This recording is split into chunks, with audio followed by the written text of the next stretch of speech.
The human fleet that gathered at the edge of Vorthak space looked pathetic by galactic standards.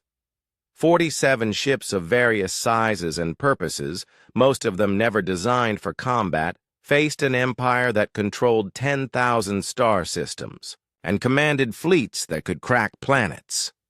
But Admiral Ryan Carter was not planning to fight a traditional war. Captain Kate Murphy stood on the bridge of what had once been an asteroid mining vessel called the Iron Will. 3 days ago, it had been fitted with every weapon the engineers could bolt onto its hull and every piece of armor they could weld over vital systems. Her crew consisted of miners, dock workers, and freight handlers who had volunteered when they heard about the kidnapped colonists. None of them had military training, but all of them had spent years working in the dangerous environment of space. "Admiral, this is Iron Will reporting ready for operations," Kate said into her communication system. Around her, 17 other converted civilian vessels reported similar readiness. Cargo haulers had become missile platforms, passenger liners now carried assault troops, and even a luxury yacht had been turned into a high-speed reconnaissance. Craft. The military vessels formed the core of the fleet. The carriers, Liberty and Justice, each held squadrons of fighters that could barely reach half the speed of their alien counterparts. The destroyers Vengeance and Resolve carried weapons that seemed primitive compared to hegemony technology. The flagship Defiance, under Captain Lisa Grant, mounted experimental systems that had never been tested in actual combat. What the hegemony did not understand was that human weapons operated on completely different principles from their own.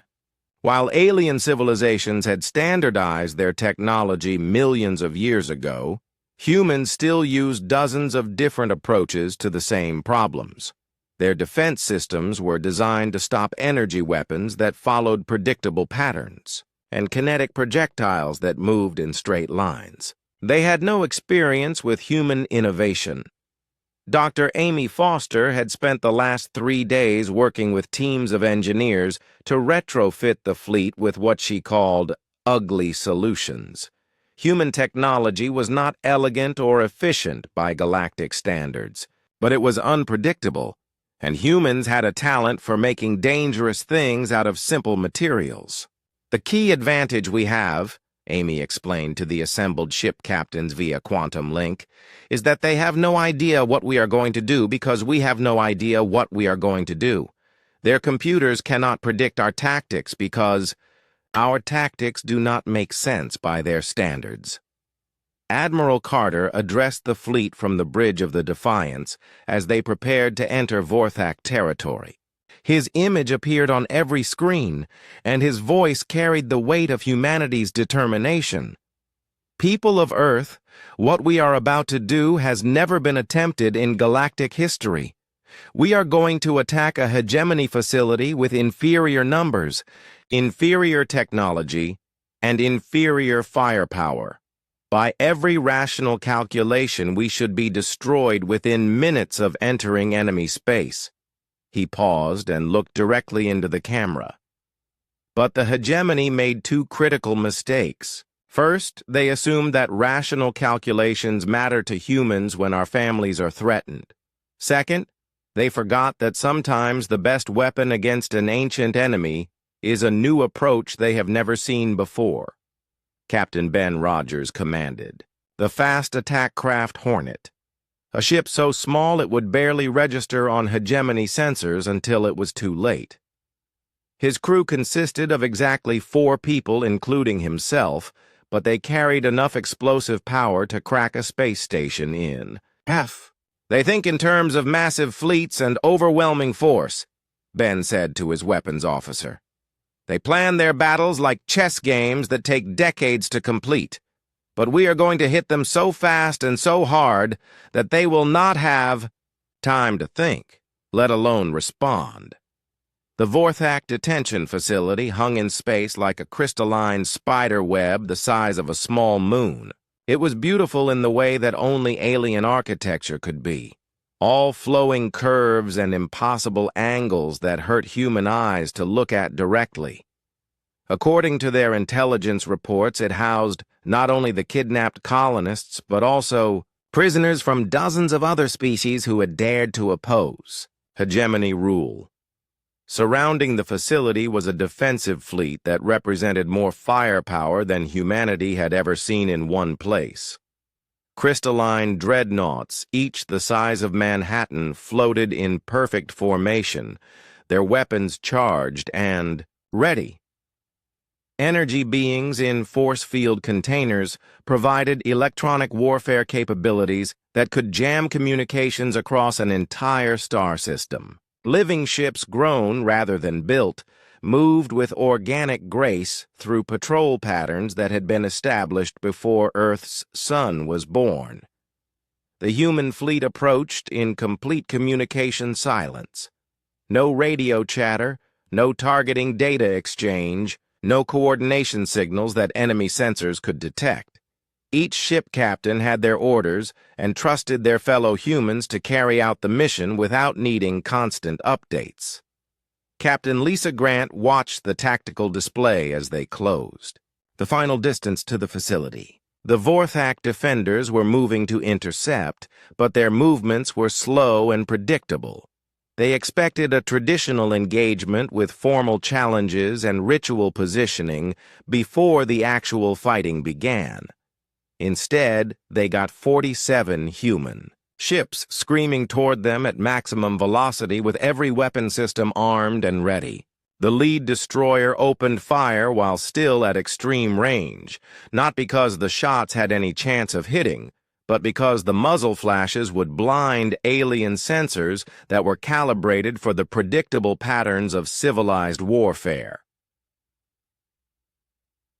The miners on the Iron Will had spent their careers breaking apart asteroids that were held together by forces stronger than steel. They knew exactly how much explosive force was needed to crack crystalline structures, and they had brought enough shaped charges to level a city.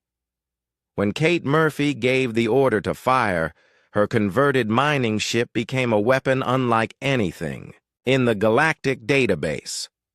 The Hornet and its sister craft moved like angry hornets around the massive alien dreadnoughts, too small to hit with weapons designed for ship-to-ship combat and too fast to track with sensors calibrated for traditional battle speeds. They attached magnetic mines to critical systems and then darted away before the explosions could catch them. The carriers Liberty and Justice launched their fighter squadrons directly into the defensive formation without regard for conventional tactics or personal safety.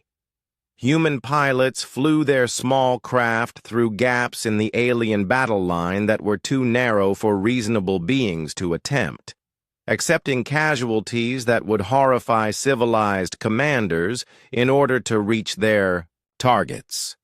Dr. Foster watched from the command center as her experimental weapons proved their worth in actual combat. The gravity mines she had designed specifically for this mission created localized space-time distortions that sent entire alien squadrons spinning helplessly out of formation. The electromagnetic pulse devices disabled alien computers that had never encountered such crude but effective interference.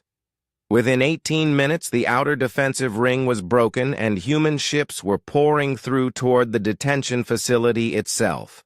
Within 22 minutes, the pride of the Vorthak 7th Fleet was either destroyed or fleeing in confusion from an enemy they could not understand or predict. As rescue teams began cutting through the walls of the alien prison to free the human hostages, Admiral Carter broadcast a message on all frequencies that every species in the galaxy would hear and remember. This is what happens when you threaten our families. Remember this moment when you are deciding whether young species are worth your attention. We did not want this fight, but you forced it on us. The next time you think about taking human hostages, remember how quickly your ancient fleet became scrap metal. The assault on the Vorthak detention facility began exactly as Admiral Carter had planned, without warning, without negotiation, and without mercy. The human fleet struck like a hammer blow against crystalline defenses that had never been tested, in actual combat. Captain Lisa Grant led the charge in the Defiance, her experimental fusion torpedoes tearing through alien hull plating that had not been breached in millions of years. The weapons Dr. Foster had designed specifically for this mission operated on principles the Vorthak had abandoned eons ago, making their defensive systems useless against what they considered primitive technology. All ships, remember our people, are in there. Lisa's voice cut through the battle communications. Precision strikes only. We are here to rescue hostages, not to level the entire facility. The Vorthak defense fleet responded with the slow dignity of a species that had never faced serious opposition.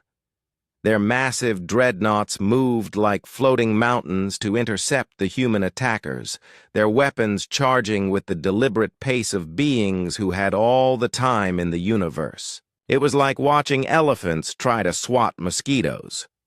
Captain Kate Murphy's converted mining vessel proved devastatingly effective against crystalline architecture. Her crew used techniques learned from breaking apart asteroids to crack open. Vorthak command ships turning mining charges designed for rock into weapons that shattered alien armor like glass. The Iron Will danced between enemy fire with the agility of a ship designed to work in the tight spaces around spinning rocks. These crystals are pretty, but they crack just like any other mineral, Kate told her weapons officer, as they attached another shaped charge to the hull of an alien cruiser. Hit them at the right angle with the right amount of force, and they come apart like everything else in the universe. Commander Alex Stone coordinated the rescue operation from the bridge of the Defiance, while the battle raged around them. Human, assault teams cut through the walls of the detention facility using industrial tools that the Vorthak had never considered could be weapons. The aliens had built their prison to contain beings who thought like them, not humans who would use welding torches and mining lasers to break through any barrier. The hostages were found in pristine condition exactly as the Prime Speaker had promised. 10,000 humans sat in groups throughout a holding area that could have housed a small city. The Vorthak had kept their word about not harming the prisoners, but they had clearly expected their guests to remain indefinitely. Lisa's sister Kate ran toward the rescue team with her 2 children clutched in her arms. "I knew you would come," she said, and her voice carried the absolute certainty that had kept the prisoners' morale high during their captivity. "We told the kids that Earth never leaves its people behind." The human civilians had not been idle. During their imprisonment, they had studied every detail of their prison, mapped every corridor, and identified every weakness in the alien security systems. When the rescue teams arrived, they found detailed plans of the entire facility drawn on makeshift paper and a complete roster of all prisoners organized by location and special needs. "We are farmers and engineers and teachers," explained Dr. Robert Hayes, who had emerged as the informal leader of the captives. "But we are also humans, and humans do not sit quietly when they are caged. We have been planning our own escape for weeks." The battle outside continued with increasing intensity as more Vorthak ships arrived to defend their facility. But human tactics continued to confuse and frustrate defenders who had never faced an enemy willing to sacrifice elegant strategy for brutal effectiveness. Captain Ben Rogers flew the Hornet through a formation of crystalline fighters at speeds that should have been impossible in such close quarters. His ship took damage that would have sent any reasonable pilot fleeing for safety, but Ben was not feeling particularly reasonable.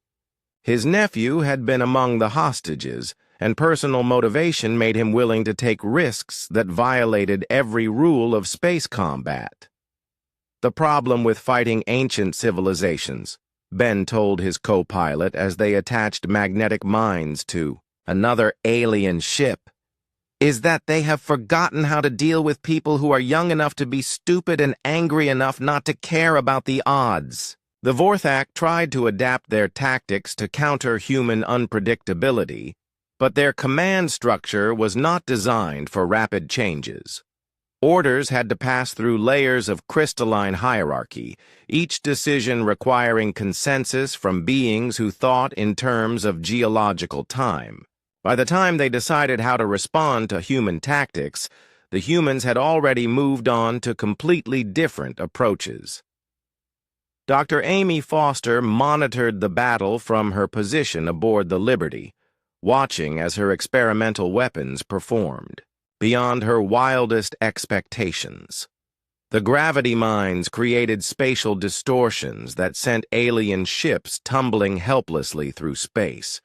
The electromagnetic pulse devices fried alien computers that had never been hardened against such crude but effective interference. "Their technology is elegant and efficient," Amy explained to the other scientists watching the battle data. "But elegant and efficient systems are often fragile when exposed to approaches they were not designed to handle. Human weapons are ugly and wasteful, but they work in ways their computers cannot predict." The rescue operation took exactly 18 minutes from the first breach of the facility walls to the last hostage aboard human ships. The complete destruction of the Vorthak. 7th Fleet took 22 minutes. The difference in timing was not accidental. Admiral Carter had planned the mission to send a very specific message about human priorities and capabilities. As the human fleet regrouped around the liberated colony ship Homestead, now safely returned, to human hands, Carter broadcast his final message to the hegemony on all frequencies that could reach across the galaxy. To the Vorthak Empire and all members of the Galactic Hegemony, this is Admiral Ryan Carter of the Earth Defense Forces. Today you learned what happens when you threaten human families. Your ancient fleet is now debris floating in space, and your supposedly impregnable facility has been cracked open like an egg. He paused to let that sink in before continuing. "We did not seek this conflict. We asked for recognition as equals, and you responded with condescension and threats. You took our children and expected us to crawl to you begging for their return. Instead, you got a demonstration of what young and angry can accomplish when properly motivated." The transmission included sensor data from the battle showing the complete destruction of alien forces that had been considered invincible for millions of years. Every species in the galaxy would see exactly how quickly human determination had turned crystalline superiority into floating wreckage. "Remember this moment," Carter concluded, "when you are deciding whether young species deserve your respect. We are heading home now with our people safely returned. But if you ever threaten human civilians again, we will come back, and this time, we will not be so restrained in our response." The human fleet jumped to hyperspace, leaving behind a debris field that would puzzle alien archaeologists for centuries. The Vorthak 7th Fleet, pride of an empire that had ruled space since before Earth's continents had formed their current shapes, had been destroyed by a collection of mining ships, cargo haulers, and military vessels that any civilized species would have considered obsolete. But the real victory was not the destruction of enemy ships or the successful rescue of hostages. The real victory was the message that now raced across the galaxy at the speed of light, carrying news that would change everything. Humanity could not be ignored, controlled, or dismissed. They were young and dangerous and willing to fight impossible wars for the people they loved. The galaxy had learned a hard lesson about underestimating species that still remembered how to be angry. Jake Morrison stood in the massive chamber and felt very small. The ceiling stretched so high above him that clouds could have formed up there. Around him sat creatures that looked like they came from nightmares and dreams all mixed together. Some were made of crystal that sang when they moved. Others floated in the air like living smoke. A few looked almost human, but their eyes held the weight of millions of years. This was the Galactic Council, and Jake was here to speak for all of humanity. Behind him stood 3 other humans who looked just as nervous as he felt. Captain Lisa Grant kept her hand near her sidearm, even though everyone knew weapons were useless here. Admiral Ryan Carter stared straight ahead with the kind of face soldiers made when they were trying not to show fear. Dr. Amy Foster held a small device that recorded everything, but Jake wondered if anyone back on Earth would even believe what they were about to hear. The creature speaking now called itself the Prime Speaker of the Vorthak Empire. It looked like a walking mountain of purple crystal with lights that pulsed inside it when it talked. Its voice sounded like rocks grinding together in an earthquake. "Humans of the small blue world," the Prime Speaker said, and somehow Jake knew it was laughing at them. "You come before this ancient council to request what you call territorial rights. You wish to claim star systems as your own. You want to build colonies and expand your influence across the galaxy." Jake nodded because that was exactly why they had traveled so far from home. Earth was getting crowded and humanity needed room to grow. They had found worlds that could support human life, and they wanted permission to settle them. It seemed reasonable enough. "This request amuses us greatly," the Prime Speaker continued, and now Jake was sure it was laughing. All around the chamber, other creatures made sounds that might have been their version of laughter, too. "Your species has existed for such a brief moment. You have had what you call civilization for perhaps 10,000 of your years. Some of us have individual thoughts that are older than your entire history." Another creature spoke up. This one looked like it was made of pure light held together by some invisible force. When it talked, the air itself seemed to vibrate. "I am a representative of the ethereal collective. We have watched your world since your ancestors first discovered fire. You are children playing with toys you do not understand. Space travel, energy weapons, faster than light communication. You stumble through these concepts like infants learning to walk." Jake felt his face getting hot, but he forced himself to stay calm. Getting angry would not help humanity's cause here. He had known this would be difficult, but the dismissive tone in their voices made him want to punch something. Since punching, a being made of energy seemed impossible, he settled for clenching his fists. "Your species shows some promise," another voice said. This one belonged to something that looked like a tree made of metal with eyes scattered across its branches. "You are aggressive enough to survive and clever enough to reach the stars. But you lack wisdom. You lack patience. You make decisions based on emotion rather than logic." Captain Grant stepped forward slightly, and Jake could see the anger in her shoulders. She had spent 15 years in the military fighting to keep Earth safe from threats both human and otherwise. Being lectured by alien trees was probably not something they covered in officer training. "Most importantly," the Prime Speaker said, and all other voices fell silent, "you lack perspective. This galaxy has known peace for 60 million years under our guidance. Countless species have joined our collective and found prosperity under our protection. Wars are prevented before they start. Resources are distributed fairly. Order is maintained across 1 billion worlds." The creature that looked like living smoke drifted closer to the human delegation. "We offer you the same gift we have given to every species that reaches this level of development. Accept our guidance. Place yourselves under our protection. Learn from those who have walked among the stars since before your son was born. In time, perhaps 1 million years or so, You may prove worthy of true independence." Jake looked back at his companions and saw the same thing in all their faces that he felt in his chest. Rage mixed with determination and seasoned with the kind of stubborn pride that had carried humanity from caves to starships. They had not come all this way to become someone else's pet project. "We appreciate the offer," Jake said, and his voice carried across the enormous chamber without wavering. "Your experience is obviously vast, and your achievements impressive, but humanity has never been particularly good at accepting protection we did not ask for. We have fought for everything we have ever gained: our freedom, our technology, our right to exist. All of it was earned through struggle and sacrifice." The silence that followed felt heavy enough to crush planets.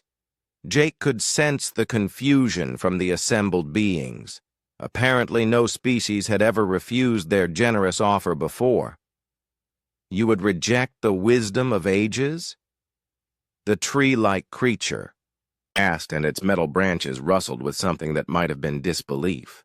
"We would reject control dressed up as wisdom," Admiral Carter said, and his voice carried the authority of someone who had commanded fleets in battle. "We did not claw our way up from the mud of one small world, just to bow down to new masters among the stars."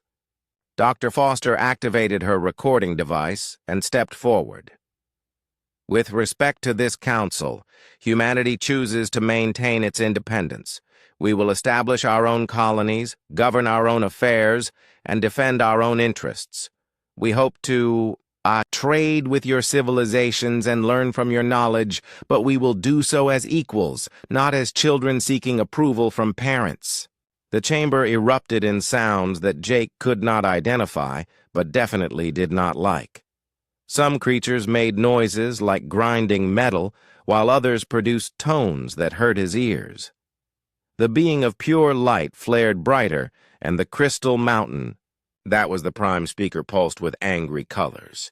"No species has ever refused our protection," the prime speaker said, and now its voice carried a threat that needed no translation. "Those who attempt to stand alone in this galaxy face dangers they cannot imagine. Pirates, hostile empires, cosmic phenomena that can destroy entire star systems.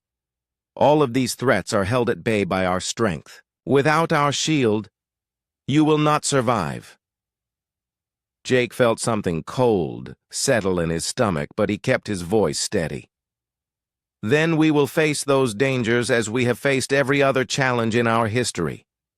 Together with courage, and with the knowledge that freedom is worth any price." The prime speaker's lights pulsed faster now, and Jake was pretty sure that was not a good sign. "You speak boldly for such a young species. Perhaps when you have lost a few worlds to the darkness between stars, you will reconsider our generous offer. The galaxy is vast and full of terrors that feast on the proud and foolish." "Maybe," Jake said, and allowed himself a small smile. "But if humanity has learned anything in its short existence, it is this: we would rather die free than live as slaves, no matter how comfortable the cage or how ancient the jailer." He turned to leave, and his companions fell in step beside him. Behind them, the council chamber filled with sounds of outrage and disbelief. As they walked toward the exit, Jake heard the prime speaker's voice one last time. "Go then, children of Earth. Learn what it means to stand alone against the infinite dark. When you come crawling back begging for our protection, remember that pride was the luxury you could not afford." Jake did not look back as the doors closed behind them, but he smiled grimly as they headed for their ship. The galaxy was about to learn something important about humanity. They had never met a fight they were not willing to finish. The emergency session of the Galactic Council was unlike any in recorded history. For the first time in 60 million years, representatives of ancient civilizations found themselves forced to acknowledge that their assumptions about the universe had been fundamentally wrong. The great chamber that had witnessed the rise and fall of countless species now buzzed with confusion and barely controlled panic. Ambassador Jake Morrison stood before the same council that had dismissed humanity with condescending laughter just months earlier. This time, the chamber was silent except for the nervous sounds of beings who had suddenly realized they were no longer the dominant forces in the galaxy. The crystalline representatives of the Vorthak Empire seemed dimmer than before, their internal, lights flickering with what might have been uncertainty or fear. "We did not seek this conflict," Jake said, and his voice carried easily through the massive space. "We came to you asking for recognition as equals and were given ultimatums. We requested dialogue and received threats. When you took our people hostage, you forced us to respond in the only language you seem to understand. The prime speaker of the Vorthak Empire, what remained of its crystalline form now supported by a mechanical platform, spoke with a voice that had lost much of its earlier arrogance. Your actions were unprecedented in galactic history. The destruction of an entire fleet over a single incident has created shockwaves throughout civilized space." Captain Lisa Grant stepped forward from her position beside the ambassador. She wore her dress uniform, but everyone in the chamber could see the burn marks on her hands from the recent battle and the determination in her eyes that had not dimmed since the rescue operation. "Over our children," she said, and the words carried the weight of absolute conviction. "You took our children and expected us to negotiate for their return. Did you really think any force in the universe could stop us from getting them back?" Yes. Representative of the ethereal collective, pulsed with patterns that indicated deep unease. "Your species fights with the fury of youth, but also with tactical precision that suggests vast experience. How is this possible for a civilization so recently emerged from its homeworld?" Admiral Ryan Carter answered from his position at the podium where Jake had once stood alone and outnumbered. "Every day of our short lives has been a fight for survival. While you have spent eons in comfort and security, we have been learning how to win against impossible odds. You called us young, but forgot that the young are the ones willing to burn down the universe to protect what they love." Dr. Amy Foster presented the Council with humanity's formal demands for galactic recognition. The document had been prepared by Earth's finest legal minds and diplomatic experts, but its core message was simple enough for any species to understand. Humanity wanted what they had always wanted: the right to exist as equals among the stars. Immediate recognition of human territorial sovereignty over all systems currently occupied by Earth colonies, Amy read from the treaty draft. Establishment of protected shipping lanes for human vessels traveling through hegemony space.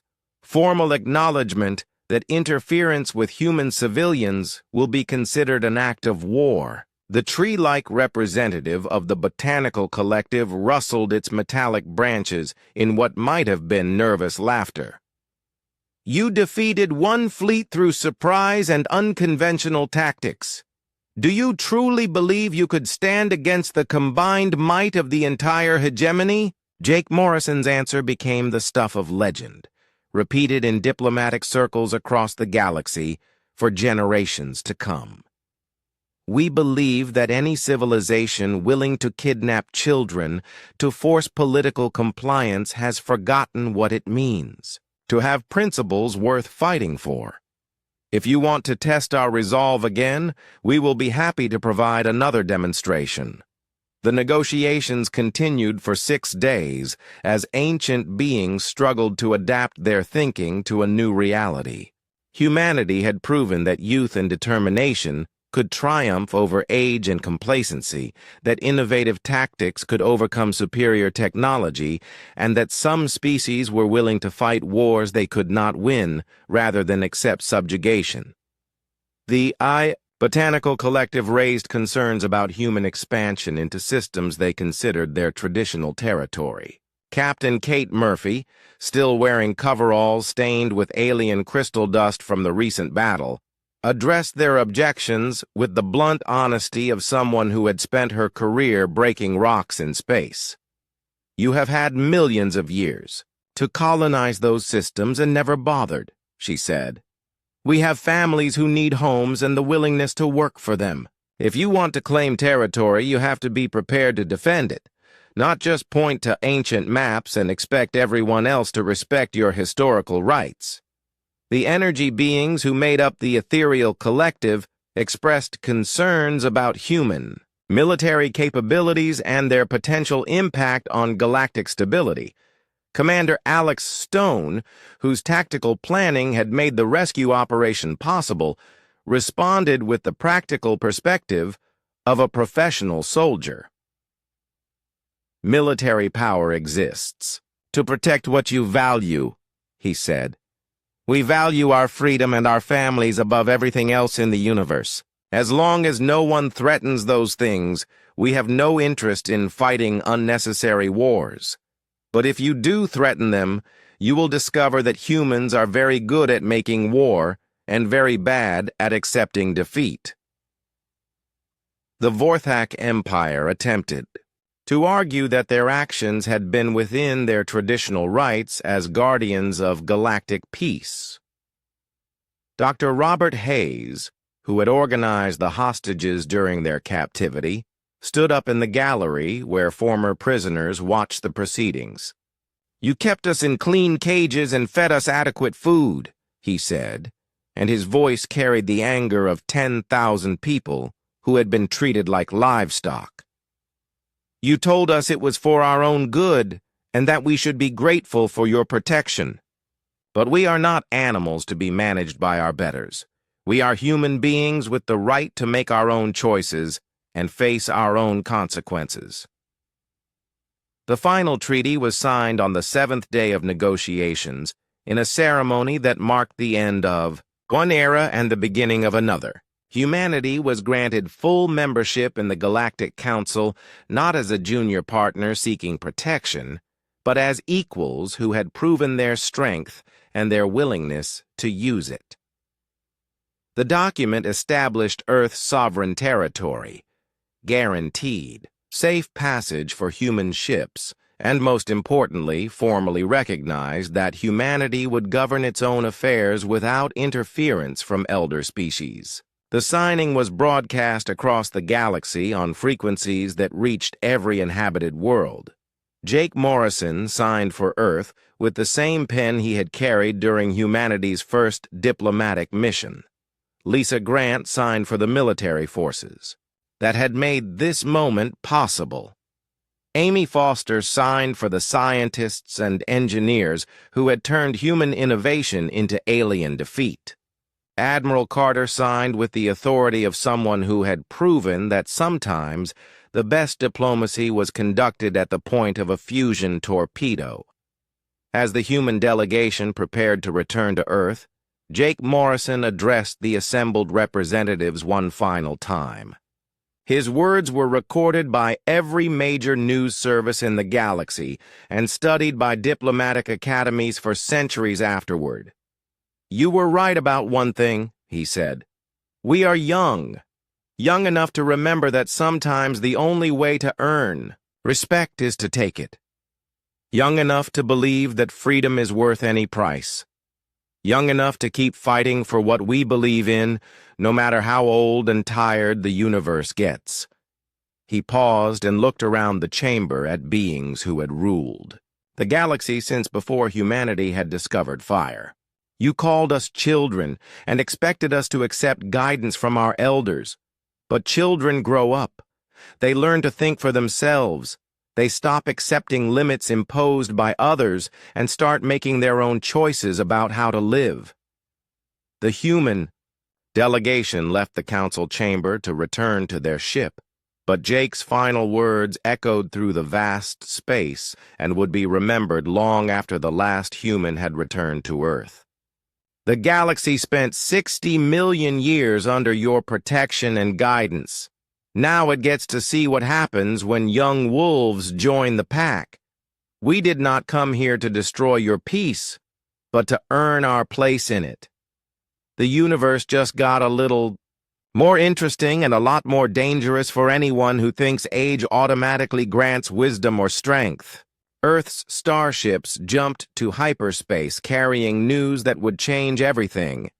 Humanity had earned its place among the stars not through submission or negotiation, but through strength and determination.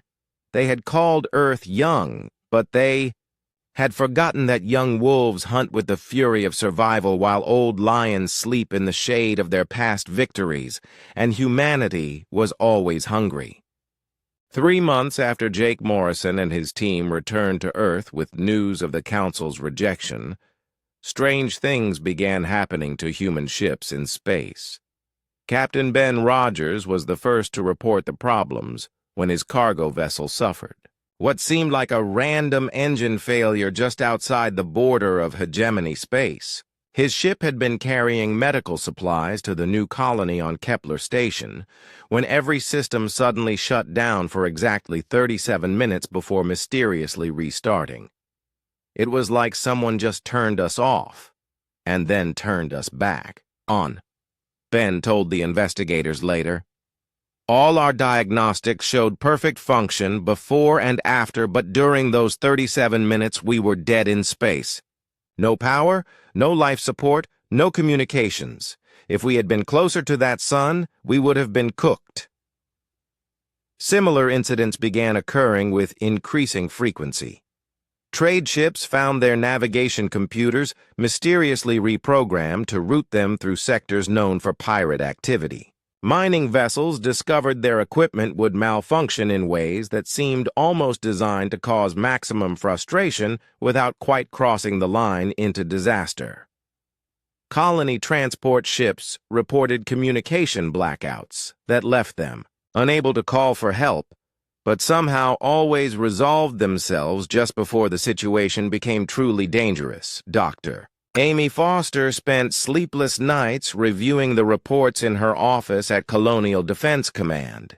The patterns were too precise to be accidents and too widespread to be coincidence. Someone was sending humanity a message, and that message was becoming clearer every day. "They are testing us," she told Admiral Carter during their morning briefing.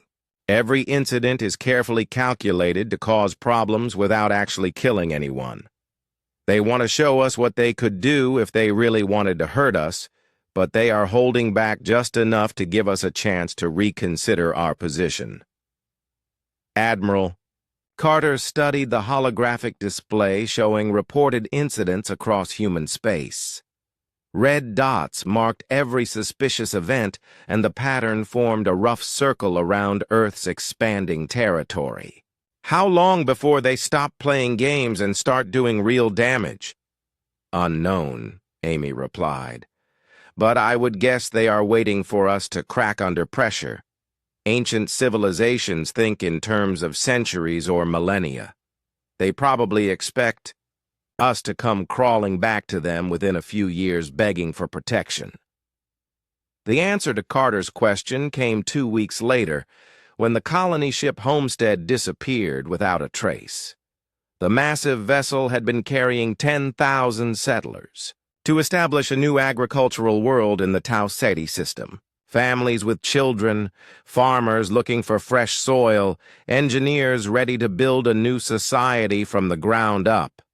All of them vanished somewhere between the outer planets of their destination system. Captain Lisa Grant stood on the bridge of the Defiance, staring at the last known coordinates of the missing ship. Her tactical officer, Commander Alex Stone, had been running sensor sweeps for 6 hours without finding so much as a piece of debris. No distress signal, no emergency beacon, no evidence of combat, Alex reported for the 3rd time. They were there 1 minute and gone the next. "I have never seen anything like it." Lisa felt a cold weight settling in her chest. The Homestead had not been just any colony ship. Her own sister Kate had been aboard with her husband and two young children, heading for what they hoped would be a better life under alien suns. Now they were gone, and Lisa had no idea if they were alive or dead. The message arrived exactly 6 hours after the discovery of the homestead's disappearance. Every communication device on every human world, station, and ship received the same transmission at the same moment. The crystalline form of the Vorthak Prime speaker appeared on screens across human space, its purple lights pulsing with what Lisa now recognized as smug satisfaction. "People of Earth," the alien said, and its voice carried the tone of a parent correcting a stubborn child. "The vessel you call Homestead and its human cargo have been relocated to a secure facility within our territory. They are unharmed and will remain so provided your leaders demonstrate the wisdom to accept our previously offered protection." The image shifted to show the interior of what looked like a massive holding area. Thousands of humans sat in groups, on the floor of a space so large its walls were barely visible. Lisa could see children playing games while their parents watched with worried faces. Everyone looked healthy, but the fear in their eyes was obvious even through the transmission. "You have 72 hours to contact this council and formally request our guidance," the Prime Speaker continued. "When you do so, these people will be returned to you unharmed. If you continue to persist in your foolish independence, they will remain our guests indefinitely. Consider this a demonstration of the consequences of rejecting wisdom." The transmission ended, and for a moment every human in space stared at blank screens in shocked silence. Then Admiral Carter's face appeared on the same channels, broadcast from Earth Defense Command. "This is Admiral Ryan Carter, speaking to all human forces and civilians," he said, and his voice carried the cold rage of a professional soldier who had just been given a reason to fight. "The hegemony has committed an act of war against Earth. By kidnapping our citizens, they have 71 hours and 59 minutes to return our people unharmed. This is their only warning." The alien response came within minutes, broadcast on the same frequencies Carter had used. The Prime Speaker's crystalline form appeared again, but this time its lights pulsed with what could only be amusement. "Your threats are meaningless, young Admiral. We have maintained peace in this galaxy for 60 million years. Your entire species could disappear tomorrow and the universe would not notice. You have no weapons that can threaten us, no allies who would dare oppose us, and no experience in the kind of warfare that spans star systems. Reconsider your position while you still can."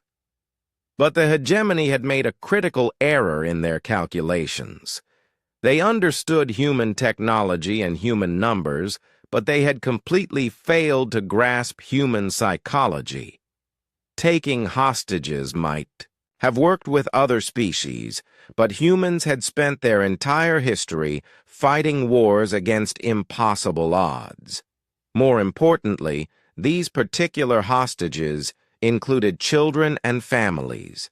Lisa Grant received her orders 12 hours later, along with every other human ship captain in space. "Report to the rally point at the edge of Vorthak territory with all available vessels and prepare for immediate combat operations. No exceptions, no delays, no questions asked."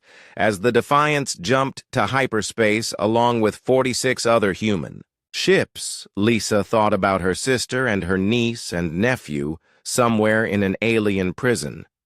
The hegemony thought they were sending a message about the price of independence. Instead, they had just taught humanity's enemies the most important rule of human warfare: never threaten the children. The galaxy was about to learn what happened when you backed a young and angry species into a corner. The hegemony had called humanity's bluff, but they were about to discover that humans were not bluffing. They had just declared war on the most stubborn, violent, and innovative species to ever crawl out of a gravity well, and humanity was coming to collect what belonged to them.